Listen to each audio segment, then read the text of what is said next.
Assalamualaikum warahmatullahi wabarakatuh. Waalaikumsalam warahmatullahi wabarakatuh. Alhamdulillahilladzi anzala sakinata fi qulubil mu'minin.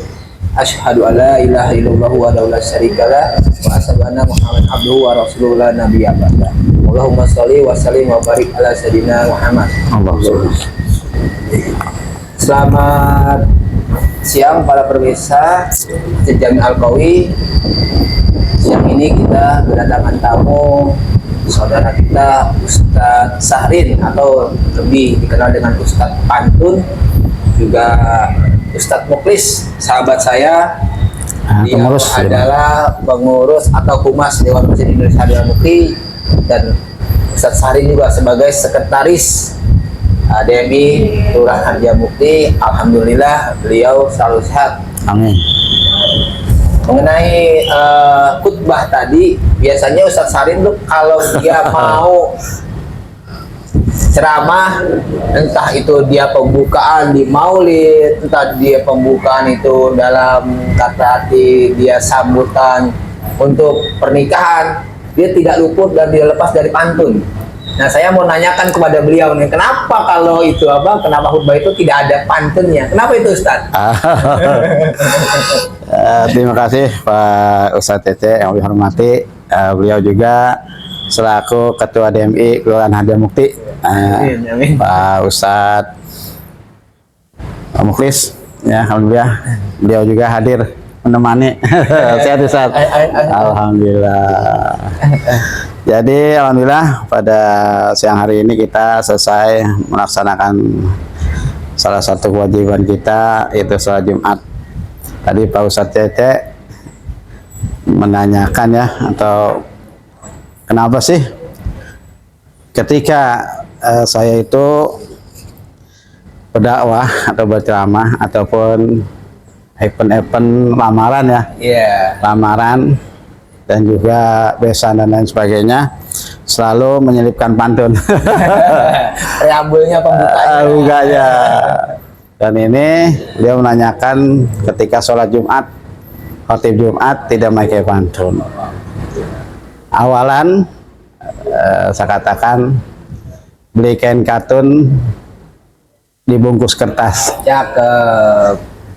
Kertas ditaruh di dalam tas. Cakep. Pantun itu adalah ciri khas, Masya Allah, yang nantinya akan tumbuh menjadi suatu identitas. Masya Allah, luar biasa. Ya alhamdulillah. Jadi pantun itu memang satu seni ya, seni untuk meraih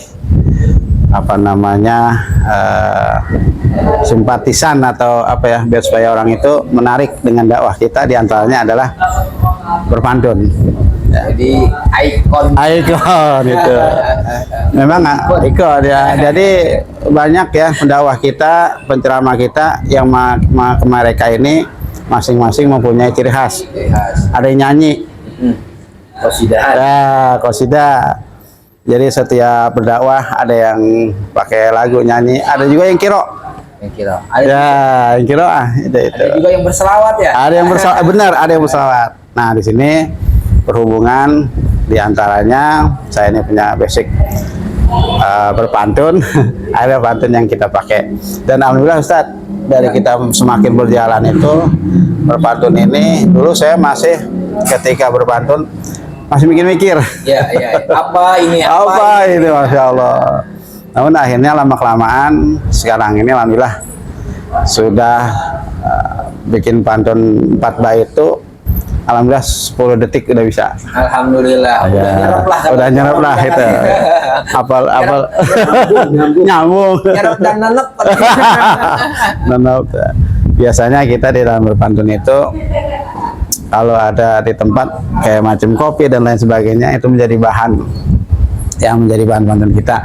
Dan intinya adalah menyisipkan pantun itu, kita berharap dengan pantun tersebut orang yang mendengarkan lebih menarik ya. Oh, pantun seger gitu.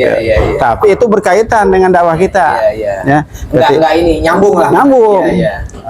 Misalkan kita menceritakan tentang kerusakan alam, ya di surat Al-Qasas ya. Iya, Al-Qasas, Janganlah ya. engkau berbuat baiklah kamu kepada manusia sebagaimana Allah berbuat baikmu, dan janganlah engkau berbuat kerusakan di muka bumi ini. Betul. Contoh pantunnya misalkan batu pualam yang tak retak Mantap. dipasang di ruang tamu akan kelihatan indah. Masya Allah. Jagalah alam, jangan kau rusak, karena bagimu itulah adalah anugerah. Masya Allah. Nah, itu tentang alam. Alam, iya. Banyak lagi tentang kematian dan lain sebagainya. Masalah kematian juga kita sering sering berdakwah juga kan kematian. Iya. Ada orang setelah meninggal Bernasehat lah. bernasehat melalui pantun tadi. Iya. Misalkan seorang yang meninggal, kita katakan misalkan daun jati, daun kemiri, kedua daun dibawa balik gitu. Bekali diri buat bekal mati, siapin diri buat bekal mati. Bekal takwa adalah bekal yang terbaik. Masya Allah. Itu Gara-gara daun jati sama daun kemiri. kemiri. Itu dua daun lu gara-gara daun. Ya, akhirnya itulah jadi ketika kita berdakwah apa berceramah, pantun-pantun itu terkait dengan tema atau isi dakwah kita. Iya. Jadi mungkin insya Allah itu yang akan teringat Ya. sama apa namanya jamaah ya. Kalau bahasa umumnya audiens kita itu yang teringat itu ketika kita berpantun isinya bermakna seperti itu. Iya. Dan kemudian di dalam sholat Jumat, kenapa kita nggak berpantun? Ya kurang elok aja kali ya. Memang itu tidak ada hukumnya itu. Ya. Tidak boleh lah. Tidak boleh, karena Jumat memang Jumat itu menyampaikan sesuatu wajib, yang memang pakemnya itu harus. Nah, karena ini kan rukun sholat. rukun gitu, sholat, ya. Lain dengan termasuk rukun sholat, Ya.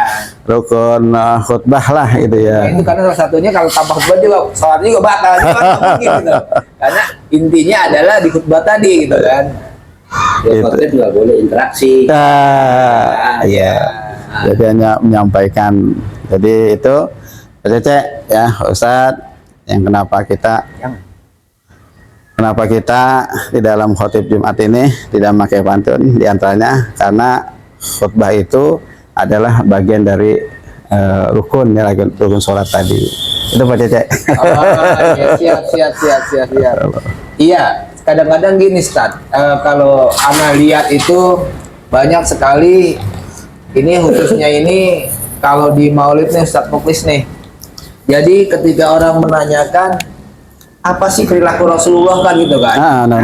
Ini banyak kagak nyambungnya gitu. Jadi orang tidak menyebutkan Rasulullah itu seperti apa, dalilnya apa. Jadi yang dibawa itu hanya salawatannya aja. Jadi ini ngebias gitu loh. Akhlak kan, kita bicara akhlak itu kan berarti kan satu kesatuan. Siapa sebenarnya Rasulullah itu tadi kan gitu kan. Nah, kadang-kadang ya kita maaf ini banyak yang para mubalighah ini nggak nyambung dengan apa yang dibicarakan karena Tema Maulid ya. Tema Maulid dia kemana-mana gitu ya. Jadi tidak membicarakan siapa sih Rasulullah itu kan gitu kan. Jadi seakan-akan Rasulullah itu ya Rasulullah yang patut dicontoh ya, kita banyak-banyak bersalawat, tapi kan bukan itu intinya kan gitu kan. Yang intinya dalam kata dia ada Rasul itu adalah Al-Quran ada yang berjalan kan seperti itu. Dan Rasulullah itu punya sejarah khusus, siapa orang tuanya, siapa istrinya, kenapa kok bisa kan gitu. Nah, ini kadang-kadang ngebias. Nah, ini juga kadang-kadang saya tuh nggak dapet inti dari itu gitu loh. Jadi kalau kata orang itu nggak nyambung lah, apa gimana ya Ustaz ya? Kurang nenep. Iya, nggak jejak lah gitu loh. Jadi percuma ya, semua juga orang juga bersalawat, tapi inti dari itu semua kan bukan itu gitu. Maulid jadi ngomongin orang ya. Nah, lihat jadi ngomongin orang. Ini apalagi diindikasi dengan ada bahasa-bahasa termasuk gibah ya. Jadi gibah kan nggak boleh. Padahal uswatun hasanah itulah di dalam itu ya. Perilakunya dia. Siapa kalau Rasulullah? Rasulullah sebenarnya Al-Quran yang berjalan. Nah, sekarang kalau kita menggibah dengan orang, menjadikan orang lain, berarti kan tabrakan. Jadi nggak dapat gitu. Jadi yang saya lihat kebanyakan seperti itu. Nah, ini cara menyampaikan gimana nih Ustadz Muklis nih? Bisa dari pandangan beliau nih. Silakan Ustadz. Kalau Ya gitu nggak apa-apa. Ya, kalau aneh, kalau istilahnya untuk maulid terkait dengan, kalau aneh senang itu kalau maulid, satu ya bersalawat ya pasti kita kalau bersalawat Rasa rindu ya, rindu kita ya. rasa rindu pasti kan kita diawali dengan pembacaan rawi. Betul. Rawi itu adalah bagian dari sejarah Sejarah, Rasulullah. iya. Kan Betul. kalau kita diakhiri dengan mahalil dia. Mm-mm. Ya intinya cuma itu aja. Kalau mungkin sambutan, mauizo asana atau ini, ya itu kan bagian dari istilahnya pencerahan buat jamaah. Betul. Ya kalau anak maunya kalau untuk acara-acara begitu ya bagusnya kita bicarakan tentang sejarah Rasulullah. Ya. Jangan bias ke luar-luar. Betul, betul. Masalah politik, masalah itu Dipisah ya. Bisa, iya. Ini kan karena kelahiran Nabi. Betul. Kita harus tahu tadi yang antum bilang. Iya. Siapa bapaknya, siapa ibunya, Iya. Rasulullah dilahirkan Di mana? Iya. Bagaimana prosesnya ya? Proses kelahiran Iya. Rasulullah. Nah itu kalau Anda sukanya menganjurkan kepada pendakwah kalau kegiatan-kegiatan maulid atau apa ya lebih bagus kita membacakan sejarah Nabi Iya. daripada membias kemana-mana begitu kira-kira. Tidak lari atau tidak lari konteks ya, Topik dari ya. konteks ya Ustadz ya. Ya memang sih yang kita lihat rata-rata semuanya seperti itu gitu. Jadi inilah ada juga PR buat Ustadz Sarin juga, karena tadi yang saya lihat adalah dia khutbahnya itu tentang perilaku manusia Ya, gitu. moral, Manusia akhlak kali moral. ini sama Nyambung dengan akhlaknya juga. Iya, sama dengan binatang. Bahkan lebih, ya. luar ya. Padahal kita dari kemarin itu sudah berapa kali kalau kita bisa hitung dengan jari itu, Maulidnya. maulid. Masya Allah. Dan kita mengadakan maulid itu kan ini nggak nenek kan gitu kan. Bahkan si pelakunya juga itu Orang ngerti. orang ngerti, Masya Allah. paham agama pula kan gitu kan. Nah ini kan nggak ya dalam bahasa Betawi nggak nanap lah gitu loh, nggak inilah. Jadi istilahnya kaulan sadidanya nggak dapat, Nggak ada apalagi dari ustadz hasananya kan gitu kan. Nah ini karena ya perilaku manusia sama binatang jadi sama, cuman yang membedakan adalah dia bertakwa atau tidak kan begitu, itu jadi masalah. Ya, Iya. gitu. Nah ini gimana pendapat Ustadz Sahrin tentang perilaku manusia yang untuk saat inilah, kita nggak bicara kemana-mana, kita melihat fenomena-fenomena yang ada di saat ini di lingkungan kita, khususnya wilayah Indonesia lah, yang katanya guru ngaji itu malah dengan pakaian serbannya pakai udeng. Masya Allah. Kan, itu Biadab ini. masa Nggak ada tanggung jawab berarti apa yang dia pakai dia nggak ngerti Iya. maknanya. Ini kalau kita bilang kata orang Betawi jarkoni Ustadz ya. Ngajar nggak lakonin. ini kacau ini. Kacau, parah. Masya Allah, luar biasa. Nah, ini juga ya kita juga tolong apa sih ya kita coba pencerahan seperti apa Ustadz, pengalaman-pengalaman yang memang ada di Siap. lingkungan. Kita juga ingin tahu apa sih ininya apa sih nextnya yang akan kita lakukan, dan mungkin teman-teman sahabat juga mungkin ingin mendengarkan sedikit lah arahan-arahan yang lebih baik lah. Monggo silakan, tafadhol Ustaz. Terima kasih. Tadi Ustaz Reza, Ustaz Mufis ya mengatakan beberapa kali kita melaksanakan maulid. Bahkan ratusan ya mungkin ya, dari kita mulai mengenal maulid sampai sekarang ini ratusan ya. Ya. Satu pantun dia. Masjid di Hadramati berwarna-warni. Nyala kan? Tergabung Nyala kan? dalam suatu wadah MUI DNI. Masya Allah. Maulid bukan saja hanya sekedar seremoni. Seremonial. Kita harus mencontoh akhlaknya. Masya Allah. Jadi di dalam kita di sini tadi kita mendengar dan apa yang kita sampaikan lewat khutbah Jumat, kita ngumpul di sini mengambil sembako kudu ngantri, Nah, cakep itu. dibawa balik buat anak ini, Nah, kita kelompok tapi juga mengaji alhamdulillah. untuk mengambil hikmah dari kehidupan ini. Masya Allah. Jadi, yang sering kenapa saya bawakan tadi itu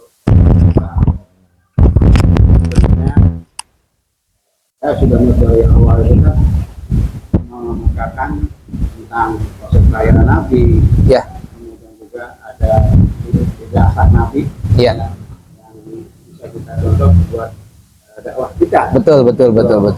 Namun begitu beberapa hari saya melihat fenomena di masyarakat kita, Ya.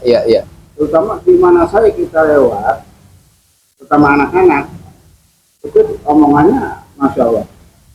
Itu udah kalimat-kalimat yang luar biasa. Melebihin dari umur ya. Iya, Hmm. maaf ya.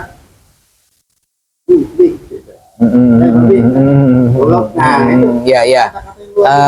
Bahasanya kata-kata kebun binatang lah, katanya gitulah. Jadi kita bisa nggak bicara lebih santunnya, kita anggap aja bahasa-bahasa kebun binatang yang keluar, kan nggak boleh itu. Hal-hal seperti ini sudah dianggap biasa di masyarakat kita. Coba lihat, masyarakat nggak ada yang ngomong, Ya. ya kan? Orang tua apapun nggak ada yang ngomong. Gitu. Kenapa? Karena hal itu dianggap sebagai satu hal yang luar biasa, satu hal yang biasa. Jadi hal yang bukan tabu ya. Bukan yang tabu. Makanya mereka menganggap itu biasa, dan akhirnya juga. Dan yang si pelakunya, anak-anak ini berbuat demikian, dia enjoy aja. Karena apa? Karena itu udah nggak ada arahan lagi. Mereka berani berbuat demikian di muka umum, itu udah nggak tabu lagi. Terus tadi sempat disinggung juga sama Pak tentang perilaku orang yang justru melindungi, Betul. yang justru dia itu membimbing. Harusnya mengayomi. Dia berbuat justru sebaliknya. Nah, makanya tadi pada akhir khutbah saya bilang begitu ada penanaman atau pendidikan rasa tanggung jawab di dalam berdakwah. Rasa tanggung jawab dalam dakwah. Baik.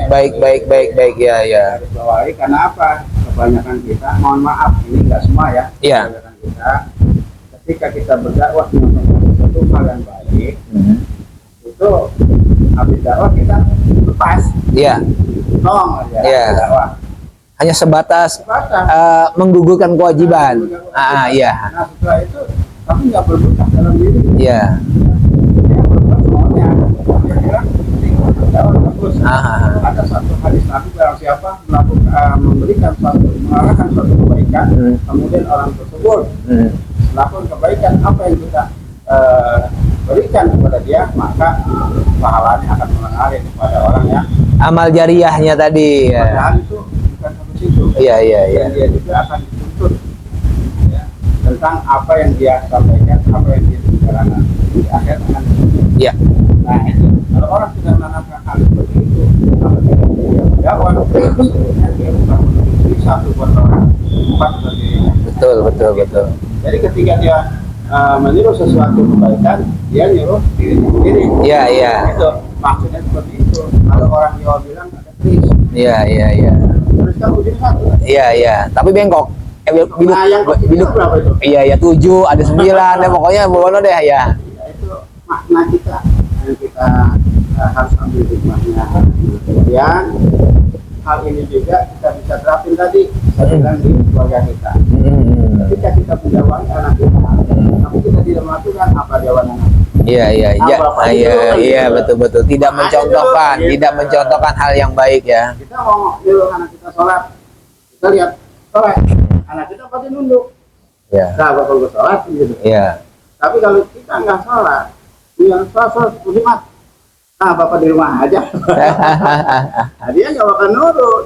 Gitu. Jadi tanggung jawab mengemban amanah Iya. dakwah. Makanya ada kata pembuka tadi, ini nasihat ini khususnya buat khotib, umumnya para jamaah kan gitu kan. Nah, itu kan ya kan jadi istilahnya kan itu bahasa nasihat buat diri.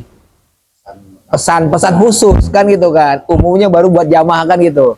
Nah, ini juga memang ini menarik sekali Ustaz, karena kemarin di tempatnya tantenya Aulia itu saya membawakan ada 7 kriteria fungsi rumah di dalam surat An-Nisa ya, kalau nggak salah itu ayat 1 itu, yang artinya adalah ya ayuhan nasu, jadi manusia itu diciptakan oleh satu Adam kan gitu kan, terus diciptakanlah Hawa ini dari tulang rusuknya Adam, dan kita diciptakan di antara keduanya. Dari situ berkasih sayanglah kalian. Nah, ini surat merujuk ada 7 kriteria fungsi rumah untuk umat muslim khususnya gitu loh. Satu, dia rumah itu adalah sebagai musolah. Musolah itu bisa disebut dengan tempat ibadah. Jadi kebanyakan kita mau sholat tahajud, sholat yang lain gitu loh. Atau sholat ya yang memang dianjurkan ya kayak tahajud, terusnya kalau pagi itu istirahat duha, terus sholat apa semuanya lah ya, sholat ini sholat apa sih sunnah semua lain dengan sholat qobliyah dan ba'diyah lain lah itu. Nah itu kan dianjurkan di rumah oleh Rasulullah kan waktu itu seperti itu. Jangankan sholat itu, kadang-kadang sholat apa yang di bulan puasa itu tarawih pun juga Rasulullah cuma hanya 2 kali di masjid, selebihnya di rumah, khawatir itu menjadikan kan gitu. Nah wajiban. Nah ini sebenarnya contoh rumah. Barang siapa yang menghidupkan rumah, sesungguhnya rumah itu adalah baiti jannati, rumahku adalah jannahku, surgaku, betah lah gitu loh. Kedua, rumah itu juga sebagai tempat sekolah atau madrasah. Nah, ibu-ibu biar mengajar nih kan, mengajar tadi itu identik tuh. Ketika kita kepala rumah tangga atau istri kita tidak mengajarkan anak, ya jatuhnya anaknya ya cuek, lepas gitu loh. Jadi fungsi rumah itu sendiri itu nggak ada. Jadi orang taunya nempatin rumah bagus kan seperti itu kan, tapi nggak tahu apa yang ditempatin gitu loh.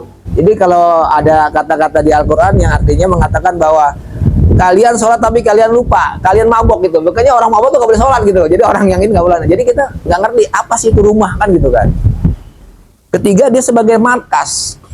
Markas itu adalah tempat untuk mendidik anak-anak kita menjadi orang yang berguna, baik itu agama, orang tua, juga kepada negaranya. Nah itu kan fungsi rumah gitu loh. Nah keempat juga dia sebagai sakanah. Sakanah itu dengan kata sakinah, jadi ketenangan. Nah kalau misal suami istri ribut terus, anak katanya bosan. Wah ini makanya antara Israel sama Irak Israel sama ini nih kan gitu kan, sama Palestina. Nah itu adalah fungsi rumah. Jadi kasana ketenangan, juga di situ juga ada juga kayak junnah. Junnah itu adalah benteng. Makanya banyak rumah-rumah itu bagus-bagus untuk membentengi dia. Untuk apa? Orang tua itu khawatir dengan anak istrinya itu, makanya dibikin rumah bagus. Paling tidak dia punya pagar, paling tidak dia tembok lah. Kalau dulu kan rumah kita nggak tahu kan. Nah, itu junnah juga sebagai itu. Nah, terus juga keenamnya itu juga tempat-tempat ini silaturahmi, kumpul-kumpul gitu loh, kepada saudara jauh, saudara dekat, apa segala macam. Jadi ini ibaratnya memang tadi mendidik tadi gitu loh, mendidik benih-benih yang ada. Ini berkaitan dengan tadi antum bilang khutbah tadi. Kenapa sih perilakunya itu kan? Kita kadang-kadang percaya sama orang lain. Oh kita titipin ini, nggak tahu ini yang kita percayain malah kayak tadi itu loh. Jubahnya nyengser kan gitu kan. Udol-udolnya udah kayak Wali Songo kan gitu kan. Tapi perilakunya kan nol. Nah ini kan kadang-kadang kita juga salah kaprah di situ. Makanya ini buat kita lah, buat kita ini sebagai ya mungkin sebagai mu'alim di lingkungan itu, paling tidak kita bisa memberikan teman-teman kita atau juga saling menasihati lah. Karena memang kalau bukan kita siapa lagi? Yang penting kita sudah pendidikan mungkin ya ada di dalam rumah. Ya, yang tadi madrasah tadi di rumah itu. Nah makanya ini kita tetap, karena semua itu tingkatan ternyata 7. Manusia juga diciptakan ternyata 7 juga. Dari itu adalah air, darah, daging, sumsum, tulang, kulit 2 dan kulit ari. 7 juga. Itu. Dan kita juga cuma 7 turunan. Kita, bapak, kakek, uyut. Selesai. Kita nggak tahu uyut bapaknya siapa. Kita, anak, cucu, cicit. Nah kalau habis cicit ya cucut dong. Itu juga ini juga sebenarnya manusia itu 7 tingkatan, sama juga langit dan bumi itu ya, langit juga 7 tingkatan, juga 7 juga semuanya. Nah ini keterkaitan. Nah jadi istilahnya itulah makna kita berdiskusi di sini adalah untuk bukan orang luar gaya ya, buat kita, makanya tadi Ustadz ya ya agak bukan inilah agak menyentuh dalam kata ini itu ini benar-benar yang ada di masyarakat ini yang memang sebenarnya ini kan kalau jujur-jujuran ini kan tugasnya para ulama, karena umaro itu nggak bisa apa-apa kalau tanpa ulama. Jadi ada kata begini, umaronya jelek itu ulamanya lebih parah. Tapi kalau umaronya lebih bagus, ulamanya pasti bagus. Karena ulama inilah yang nyetumnya umaro. Kalau bahasa orang apanya Ustaz ya? Kalau umaro itulah dia pemimpin, dia penasihatnya, ulama penasihatnya ini lah. Nah, makanya kalau ulamanya bobrok ya berarti ulamanya bobrok kan gitu. Nah, ini ya bagus lah istilahnya seperti inilah. Jadi kita mencontohkan, tapi jangan salah menyalahkan ya Ustaz ya. Kadang-kadang kita menyalahkan, belum tentu kalau kita ada di posisinya dia itu benar kan gitu kan. Tutuplah aib saudaramu. Sesungguhnya menutup aib diri sendiri kan gitu kan. Nah ini yang kita ide kadang-kadang ya tadi banyak banyak udang-udangnya agak jelas gitu loh. Monggo silakan Sat teruskan. Sebenarnya ketika kita menyambut saudara kita itu selalu menunjukkan ahlan Sahlan wa marhaban. Sebenarnya selama ini kita mungkin tahu ya. Iya. Padahal akhirnya bukan seperti itu. Ini ahlan itu ahli bait keluarga, iya. Jadi kita Ahlul ya jatuhnya ya. Jadi kita tuh menyambut teman kita itu saudara kita seperti saudara Iya. apa seperti keluarga kita. Iya, ahlul ya. Iya. Wasahlan ini Kemudahan ya. jadi kita mudahkan urusan keluarga kita. Gitu. Jadi kita ungkapan kesenangan kita, kegembiraan kita ketika kawan kita datang, saudara kita datang, kita akui sebagai keluarga dan kita mudahkan urusan mereka. Memudahkan urusan orang lain sesungguhnya memudahkan diri sendiri. Nah, Ya. ahlan wa sahlan. Ahlan wa sahlan. Ya marhaban. Merangkul itu ada satu kesamaan ini yang tadi. Dan dalam menyikapi Rasulullah SAW ini kita coba sudah memang biasa di masyarakat kita. Pertama adalah ketika Rasulullah SAW itu berdakwah lemparin kotoran. Ya. Dan akhirnya Rasulullah ini Enggak marah ya. tapi ketika yang melempari kotoran itu sakit, justru Rasulullah Malah orang pertama kali yang menengoknya, menjenguk ya. akhirnya dengan akhlak Rasulullah tersebut maka masuk Islam. Ya. Dua, Rasulullah terbiasa menyuapi seorang pengemis buta Ya. dengan halus. Setiap disuapin itu pengemis buta ngata-ngatain. Ya. Laki maki Rasulullah begitulah, itu begitulah. Tapi Rasulullah nggak pernah. Manusia udah. Wah. Nah, yang ketiga, ketika Rasulullah SAW berdakwah ke Taif, bukan disambit. Tapi Rasulullah nggak marah. Ya. Yang marah sahabatnya. Mereka Jibril alaihissalam. Iya. Ya Rasulullah kalau engkau izinkan aku angkat tuh. Iya. Simpai nama mereka. Iya. Istilahnya. Rasulullah jangan. Mereka belum tahu. Supaya mereka dapat petunjuk dari Allah Subhanahu Wa Taala. Masya Allah. Hikmah yang kita dapat ambil bahwa di dalam kita berdakwah ini salafim amal Iya. perlu proses. Enggak instan ya. Enggak instan. Iya. Rasulullah ini 23 tahun. 23 tahun, iya. Mengislamkan Iya. apa namanya membenahi Akhlak ya. awalnya jahiliyah. Jahiliyah, dari ketidaktahuan menjadi tahu, jadi kebodohan menjadi pintar kan gitu kan. Proses. Jadi kita dalam berdakwah mengambil dari hikmah tersebut tidak terburu-buru atau harus dengan proses waktu. Iya. Kedua, ketika Rasulullah SAW ketika menanggapi satu persoalan yang menyinggung perasaannya, tidak lantas Rasulullah SAW ini menggebu-gebu, artinya gerabak-gerubuk Gerabak gerubuk lah istilahnya, iya. dengan hikmah.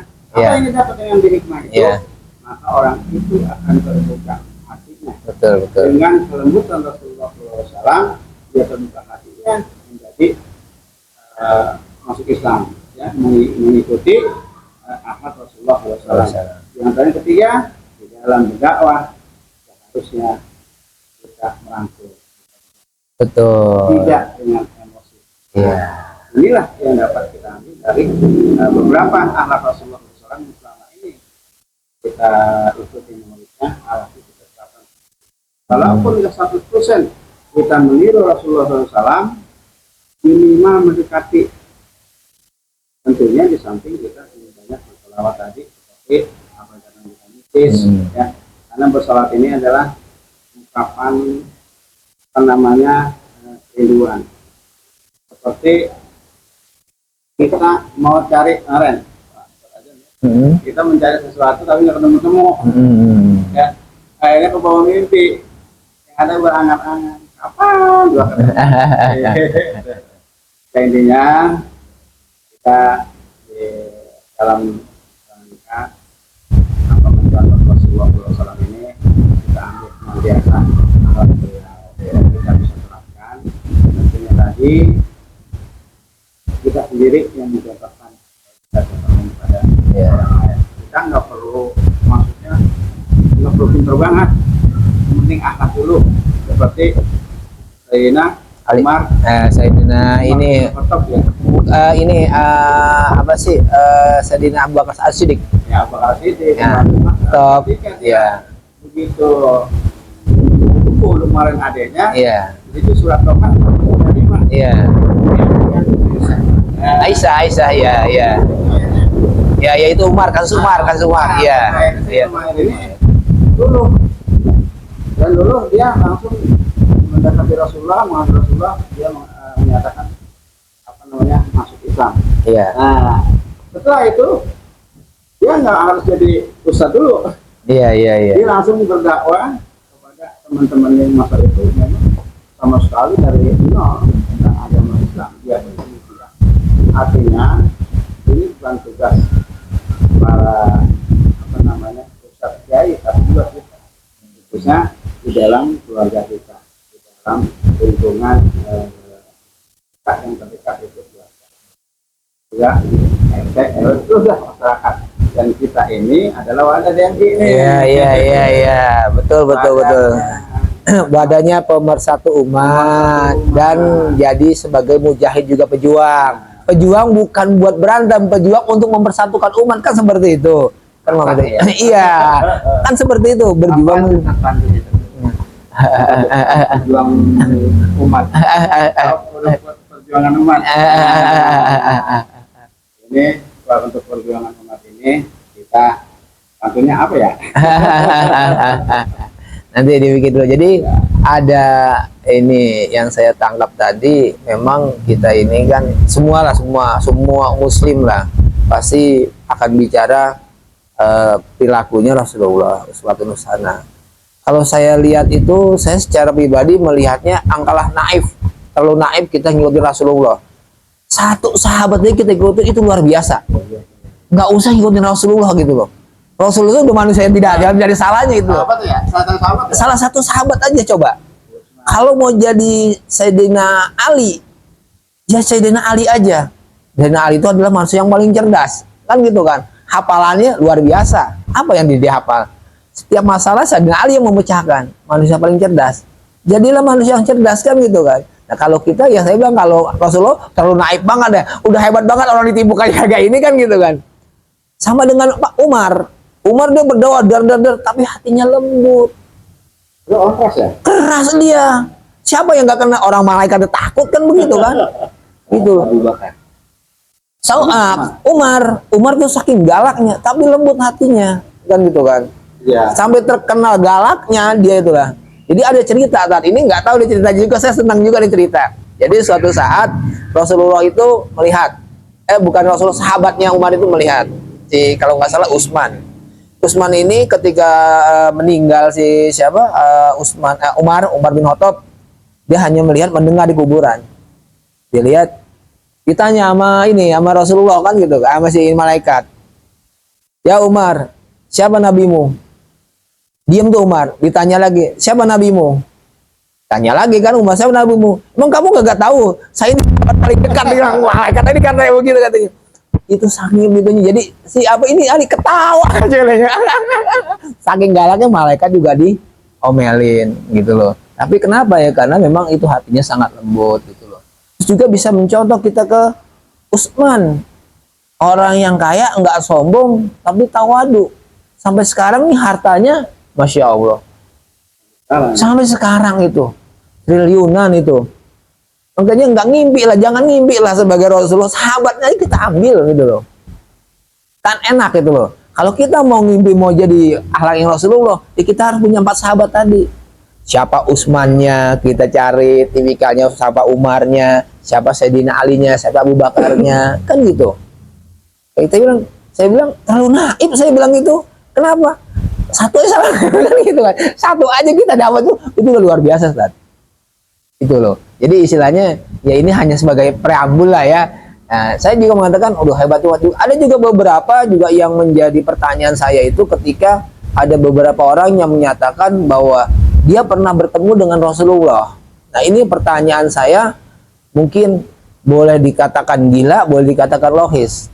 Kenapa? Karena saya belum pernah ketemu Ustadz Syahrin. Tapi ketemu Ustadz Syahrin itu ketika ngeliat di YouTube. Wajar ketika saya ngeliat mukanya. Pasti saya ketemu dia di dalam mimpi. Nah ini Rasulullah kita nggak tahu nampaknya. Dan tidak boleh digambarkan logikanya. Terus orang mengklaim bahwa dia ketemu dengan Rasulullah. Itu gimana caranya itu? Sedangkan maaf, saya punya guru. Almarhum Abangda Bonang. Dia Al-Hafiz. Dan ketika suatu saat itu, dia ketika sholat di dalam masjid apa segala yang datang. Yang mengaku adalah Rasulullah. Dia tidak bisa. Kalian itu jin. Ada yang bilang kan, ada hadis yang mengatakan tidak ada orang yang bisa menyerupai apapun. Karena Rasulullah seperti itu. Tapi yang jadi masalah, kita nggak pernah tahu Rasulullah seperti apa kan gitu. Ini kan banyak ini. Nah inilah ini versi tanyaan gila tapi gitu. Tapi logis. Saya nggak pernah ketemu Presiden Soeharto, tapi saya tahu ketika di TV, oh bentuknya itu, iya itu. Nah, ini gimana ini cara menyikapinya? Ya ini sih mungkin ya, ini intermezzonya, cuman pertanyaan gila ini kadang-kadang muncul gitu loh. Kok bisa gitu? Jadi khawatirnya orang tersebut itu malah menuhankan Rasulullah. Jadi bukan mengikuti kenabiannya, kalau Rasulullahnya malah menuhankan. Rasulullah 23 tahun, 22 tahun, 2 bulan, 22 hari Al-Quran diturunkan oleh diamar Rasulullah. Itu waktunya. Makanya orang nyebut 23. Tapi jedahnya cukupnya 22 tahun, 2 bulan, dan 22 hari. Nah itu. Nah iya itu detailnya seperti itu. Nah itu Al-Quran diturunkan. Allah menurunkan Al-Quran melalui malaikat diturunkan kepada Rasulullah. Kan seperti itu. Jadi yang saya khawatirkan sama kayak Nabi Isa. Dituhankan. Ini kayaknya syiriknya kecil gitu loh. Halus tapi. Nah, anak kekhawatiran seperti itu Ustaz. Jadi ya Allah jangan sampai ini Nabi kita yang kita cintai ini jadi malah orang menuhankan gitu loh. Ya tadi maaf, ana bukan yang enggak ini salawat itu wajib. Innallaha wa malaikatahu yusholluna 'alan nabi itu jelas. Terus setiap saat itu kita di dalam di dalam sholat itu berapa kali kita membaca sholawat? 2, 1 berarti 9 kali. Asyhadu an la ilaha illallah, asyhadu anna Rasulullah itu salawat dan itu tidak bisa dipungkiri kan gitu kan. Nah, ini kan salawat seperti apa? Mungkin salawat sanjungan ya. Itu boleh. Tapi yang saya lihat ini maaf kebanyakan juga kita orang semua anak-anak muda ikut Maulid Nabi tapi subuhnya kesiangan. Nah, ini juga repot juga nih Ustaz. ini gimana nih? Ini juga jadi masalah PR juga nih. Jangan kita suka tapi kita malah yang wajib kita yang sunnah kita bilang yang sunnah itu jadi kita wajibkan, yang wajib malah jadi kita sunnahkan. Nah, ini gimana? Ini pertanyaan gila saya ini yang sampai saat ini saya lagi berargumentasi tuh dengan dengan diri lah kita gitu loh. Tapi jangan inilah. Tapi kita cuman hanya diskusi aja. Ah. Kita menanyakan. Iya. Itu emang salah satu daripada apa namanya orang yang bisa Berketemu dengan beliau, betul.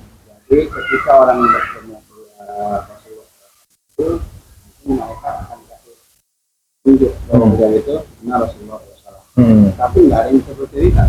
Iya. Nggak usah orang yang ngagul Iya. ini nggak ada. Iya. Orang yang mungkin ada orang yang bertemu Rasulullah tapi nggak pernah ngagul. Iya. Artinya nggak wah gua ketemu nih. Mimpi lah gini gitu ya, ya. Jadi ini pengalaman saya waktu itu lupa tahunnya berapa. Di dalam mimpi juga kan? Di dalam mimpi juga. Ketika itu kalau mimpi itu kita berada di lapangan.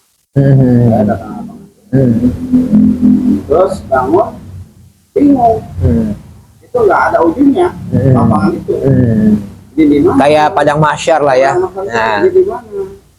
Dan itu nggak terang. Seperti kayak remang-remang. Iya. Terus setelah itu lewatlah yang di kita. Waktu itu jubah hitam. Nah jubahnya ini keterpa angin itu kalau kita kena angin kan lem gitu ya. Ini dia seperti bergelombang itu. Apa kena anginnya jubahnya beling. Terus nggak tahu itu siapa. Terus tadi bilang karena kita kenal. Iya. Akhirnya setelah itu siapa ya? Itu kalau nggak salah jaraknya sekitar 5 meteran. Jadi saya di sini, jauh di sini. Saya nggak bisa lihat mukanya. Lihat mukanya. Yang namanya turut untuk apa? Seperti apa gitu loh ya, Bo. Sebahu itu benar memang. Sebahu. Dan ini jumlahnya korbannya itu tam. Terus ini siapa ya? Nah tiba-tiba nih ada orang di belakang. Rambut saya tuh. Nah saya lihat itu, saya nggak lihat tulang itu siapa. Nah tangannya itu putih bersih, akhirnya kuning-kuning kemasannya. Kata dia bilang itu dalam sejak beliau Rasulullah SAW. Aja tuh, terus saya ikutin, tapi saya nggak bisa ngejar. Tetap jarak itu tetap 5 meter. Saya maju, dia maju. Kalau nggak salah 3 kali berhenti, dia maju. Saya maju, dia maju, kita berhenti, dia berhenti. Enggak ngeliat mukanya.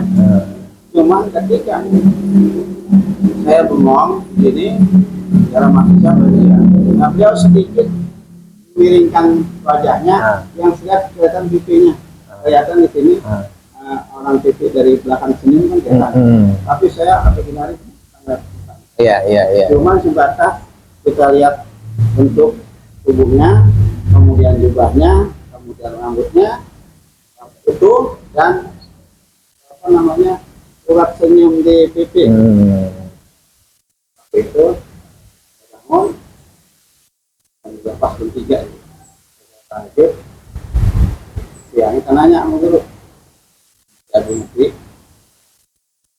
terus yang paling beliau insya Allah Ustaz itu benar karena Ustaz tidak dikasih lihat mukanya.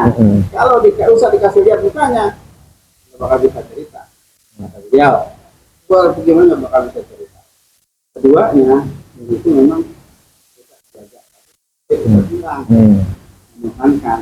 Artinya diri kita merasa suci karena sudah bertemu dengan Rasulullah. Makanya Ustaz dikasihnya cuma senyuman dari belakang. Insya Allah itu ada. Itu berkaitan tadi itu kita nggak ketahuan nggak kenal belum ngelihat gimana mau ngelihat kan gitu kan ya ini kan juga ya keterangan dari orang yang ada di kesimpulan itu bisa mimpi ketemu Rasulullah ya kan iya ini orang yang jadi hal-hal impian ketemu Rasulullah itu mungkin orang pilihan jadi mudah-mudahan yang kita lihat untuk taman kota pergi berjualan, Amin. duduk Mantap. di pinggir nungguin pembelinya. Mantap. Pertemuan kita bukan suatu kebetulan. Masya Allah. Sudah ada takdir dari Insya Allah. Mungkin itu aja. Ya, baik. Terima kasih Ustadz Harin, terima kasih Ustadz Muklis.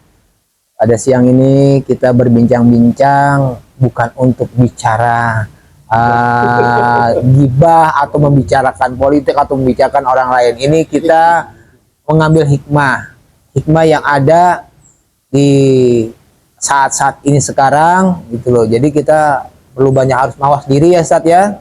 Ustadz Muklis juga ya. Jadi istilahnya kita controllingnya itu lebih hebat, lebih berjelas. Nah ini controlling kadang-kadang kita yang dibenci Allah itu adalah orang yang paling itu loh. Karena kita merasa dengan orang yang paling-paling gitu loh. Jadi kita jadi merasa paling kan gitu loh. Nah ini juga nggak boleh, nggak bahaya juga kan buat kita itu. Jadi memang ada perkataan yang bijak itu menyangkut masalah Rasulullah. Sebenarnya Rasul itu adalah perkataan Aisyah.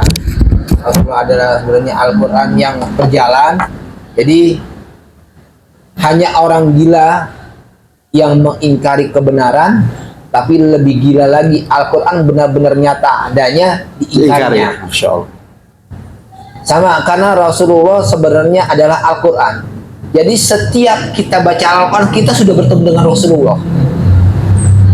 Karena apa? Itu yang dia, ya umati, ya umati, ya umat, 3 kali dia bicara itu.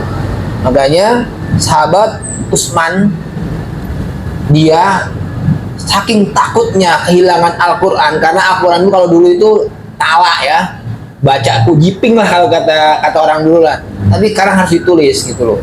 Ditulis karena tidak semua orang punya kemampuan ikro. Ikro itu baca alam, baca didengar itu ikro. Tapi tidak semua orang punya kemampuan ikro. Tapi ada juga orang punya kemampuan seperti utslu, tilawah, membaca dengan tekstual. Jadi Al-Quran sekarang ini sebenarnya itu adalah Rasulullah. Kalau misalnya Al-Quran kita nggak baca, kita nggak cinta Rasulullah. Makanya saya bilang tadi, alangkah naifnya kalau kita cuma hanya bersalawat, kok Al-Qurannya ditinggalin. Padahal Rasulullah udah bilangin, ini kan sangat naif lah buat kita gitu. Nah makanya ini penutupan bagi pemirsa teman-teman yang ada di sahabat channel YouTube yang Jami Albawi. Pesan dari kami adalah yuk jaga hubungan kita, silaturahmi kita, karena manusia yang berguna adalah manusia yang berguna untuk orang lain, atau yang disebut dengan khairun nas wa anfa'uhum linnas gitu loh. Dan perbaikilah keimananku, amantu billah sumastaqim. Jadi jangan kita merasa hebat gitu, karena kata-kata ini sangat bijak banget itu Rasulullah menyatakan, amantu billah, beriman kepada Allah, perbaiki keimananmu. Itu kan kata-kata kabokan gitu kan. Jangan mentang-mentang kita beriman orang kita jas itu. Satu. Terus kita juga sama orang tua kita. Sesungguhnya Rasul itu manusia. Jadi kul inama ana basarum muslikum yuha. Hai katakan Muhammad, Tuhan kamu dan Tuhan mereka itu sama. Jadi bashar itu adalah tingkatan manusia keempat. Jadi manusia itu sama-sama manusia. Nah, Rasulullah juga menyatakan di hadisnya, yaskurunas walam yaskurullah. Barang siapa yang tidak pandai-pandai berterima kasih kepada manusia, sesungguhnya manusia itu tidak pernah pandai-pandai berterima kasih pada Allah. Manusia itu siapa? Ya tadi manusia pilihan adalah Rasulullah. Kita selama ini tidak pernah berterima kasih Rasulullah dengan apa? Tidak mau membaca Al-Quran. 22 tahun, 2 bulan, 22 hari. Gimana ditimbuk apa segala macam. Kita sekarang itu dengan ringannya kita katanya jadi umat Rasul. Itu perjuangan kita nggak ini kan begitu. Nah itu pemirsa, ini oleh-oleh dari kami, karena kita 0 umur sampai 2 tahun membutuhkan ASI, air, susu ibu. Tapi setelah dewasa kita juga membutuhkan ASI, Al-Quran, sholat, infak. Nah itu aja dari kami bertiga. Mudah-mudahan ini bermanfaat buat kami, juga buat pemirsa yang menonton channel kami. Wassalamualaikum warahmatullahi wabarakatuh. Banyak yang kita dapatkan dari diskusi hari ini. Jangan lupa di channel Guru Pantun Harjamukti. Ada program kita namanya Jangan Ditunda. Jangan ditunda. Jaringan Pantun dan Dakwah. Insyaallah. Assalamualaikum warahmatullahi wabarakatuh.